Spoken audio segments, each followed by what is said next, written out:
سلام دوستان، حرکت با E4، گسترش در مرکز، باز کردن راه فیل سفید رو وزیر، متقابلا سیاه E5، اسب F3، حمله به پیاده E5، یکی از دفاعها D6، سفید بلا فاصله D4، حمله به پیاده های مرکز سیاه، تعویض سیاه در پیاده.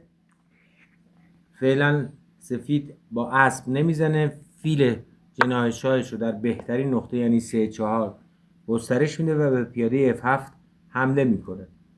برای جلوگیری از ادامه حمله اسب J5 سیاه فیل E7 رو بازی میکنه.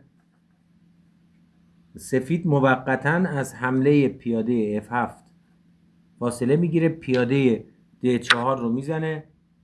سیاه به تصور اینکه دیگه پیاده F7 مورد حمله قرار نگرفته، به جای اینکه اسب F6 رو بازی بکنه، اسب C6 رو تو ذهنش میاره، میبینه پیاده دوبله میشه و حرکت اشتباه فاحش اسب D7 رو بازی میکنه که مسیر فیل رو هم میبنده و باعث ایجاد شدن این ترکیب میشه که با فیل خونه F7 رو میزنه، با شاه فیل رو میگیره. حرکت بعدی که بسیار زیبا و دقیق اسب E6، سیاه بررسی دقیق نمیکنه، به نظرش میاد که اشتباه فاحش اتفاق افتاده و اسب رو میگیره و وارد شبکه ماتی میشه.